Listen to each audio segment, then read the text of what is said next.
नमस्कार, मैं मनीष स्वागत करता हूं आपको अपने इस यूट्यूब चैनल पे। दोस्तों, 8वें वेतन आयोग से रिलेटेड एक न्यूज़ आई है। चूँकि आप लोग रेलवे कर्मचारी हैं या इन फ्यूचर होंगे, तो आपको चीज़ें जाननी चाहिए कि आपको सैलरी कितनी मिलेगी। चूँकि अभी आप ग्रुप डी की तैयारी कर रहे हैं तो 18,000 बेसिक है, उस पर डीए आप मान के चलो कि 9,000, चूँकि 50% है, हालांकि वो बढ़ेगा आपके जुलाई से।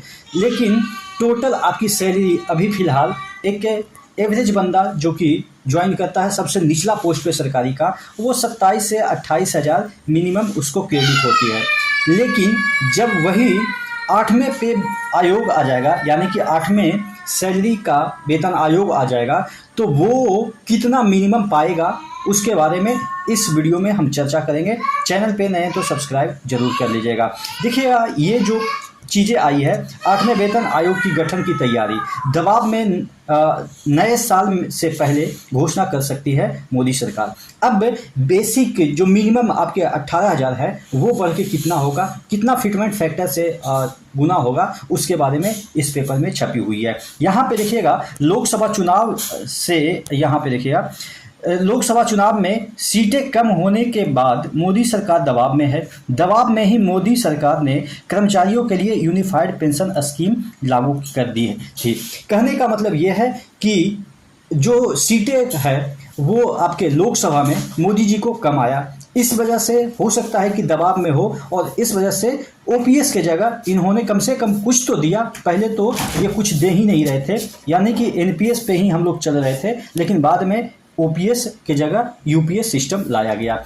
उसके बाद ये जो दबाव की काम चल रही है, इसी वजह से आपके 8वें वेतन आयोग का गठन होगा, ऐसा इसमें कहा गया है। यहाँ पे देखिएगा लिखा हुआ है गठन, यहाँ पे देखिएगा पेंशन कर दी गई और कर्मचारियों की मांग पे 8वें वेतन आयोग के गठन की तैयारी हो रही है। यानी कि अब कर्मचारी की जो मांग है 8वें वेतन आयोग का, जैसा कि पहले बोला गया था कि हम 8वें पे कमीशन नहीं लाएंगे, चूंकि हम 50% डीए को मर्ज करेंगे।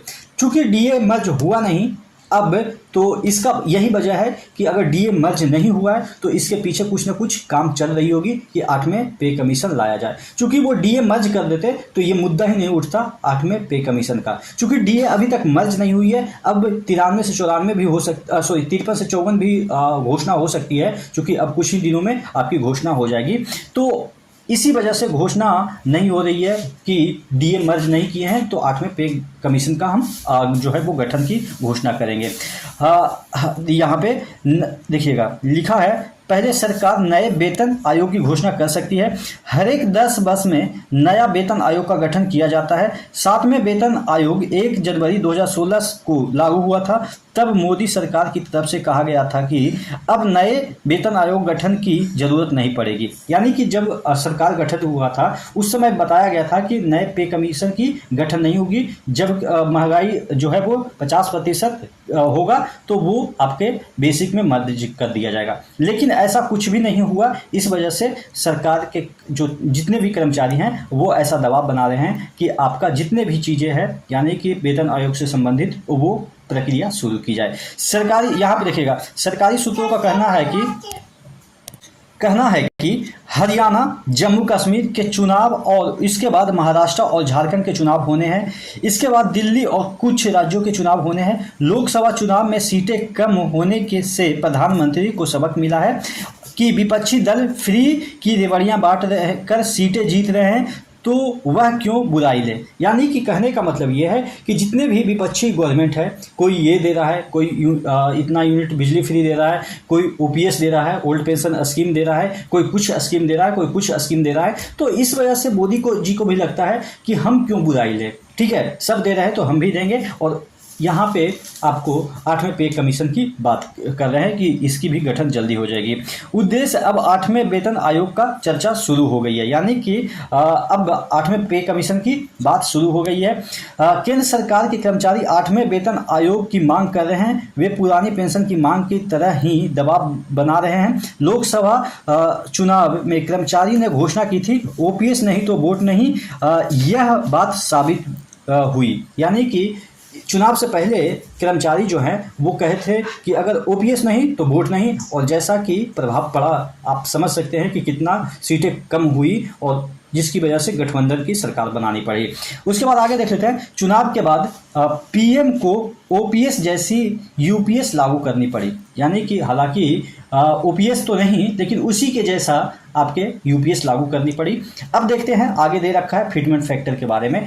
फिटमेंट फैक्टर एक ऐसा यंत्र होता है जो अगर 18,000 आपकी बेसिक सैलरी है या जो भी है 19,000 या समथिंग जो भी है आपका अभी प्रेजेंट में जितना मिल रहा है उसको उतना से मल्टीप्लाई कर देंगे तो वो आपका बेसिक सैलरी हो जाएगा।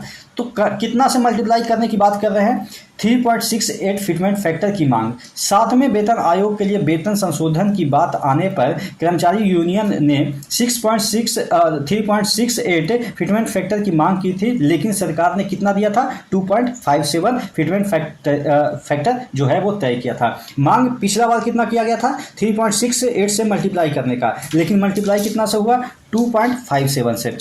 देखिएगा, फिटमेंट फैक्टर एक गुणक है जिसका उपयोग वेतन और पेंशन की गणना के लिए किया जाता है। आपके पेंशन भी सपोज 7,000 है मिनिमम, तो उसको उतना से मल्टीप्लाई कर दीजिए, इतना से उतना आपका हो जाएगा। इससे छठे वेतन आयोग 7,000 न्यूनतम मूल वेतन 7वें आयोग में बढ़ के कितना हो गया था, 18,000। ठीक है, यानी कि पहले छठे वेतन आयोग में कितना वेतन था, 7,000 मिनिमम, वो 18,000 हो गया। अब 8वें में कितना होगा उसकी बात कर रहे हैं। यहाँ पे देखिएगा, नया क्या सरकार यहाँ पे संशोधन कर सकती है। सूत्रों ने बताया है कि सरकार 3.68 के फिटमेंट फैक्टर के आधार पर केंद्रीय कर्मचारियों का वेतन और पेंशन संशोधन कर सकती है, यानी कि आपका जो मल्टीप्लाई होगा वो 3.68 से, लेकिन यह 7वें वेतन आयोग की मांग थी, जो कि पहले भी हम लोगों ने मांग किया था, उतना ही मांग अभी भी है 3.68 से, जिसे अंततः फिटमेंट फैक्टर को 2.57 से जो है वो सेट किया गया था। यानी कि अगर अभी 18,000 है उसको 3.68 से ना मल्टीप्लाई करके 2.57 से भी अगर मल्टीप्लाई करते हैं तो कितना हो जाएगा, 18 दूनी 36 और ये 0.5 यानी कि 9, या आप इस तरीके से समझ सकते हैं कि 36 45, यानी कि 45,000 मिनिमम वेतन हो सकता है अगर सरकार अपनी डिमांड पे रही। अगर हमारी डिमांड पे रहें तो अच्छी बात है, और भी ज़्यादा होगा, लेकिन अपनी डिमांड पे कम से कम तो 45,000 आपके बेसिक हो जाएंगे, ऐसा इसमें कहा जा रहा है। यहाँ पे ये भी चर्चा है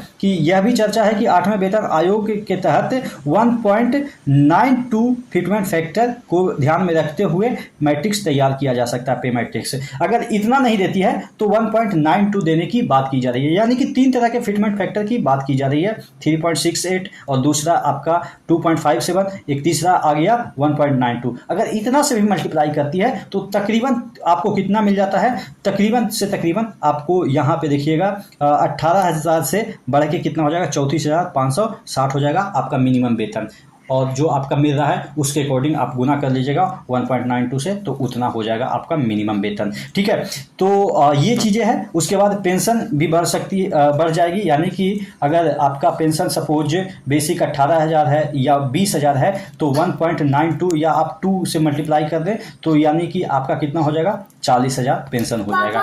तो ये चीज़ें आपको फ़ायदा देने वाली है कि फिटमेंट फैक्टर अच्छा से गुना हो जाए तो आपकी सैलरी बढ़ जाए। आप क्या सोचते हैं इसके बारे में ज़रूर कमेंट करके बताइएगा। नेक्स्ट वीडियो में मिलते हैं, तब तक के लिए जय हिंद।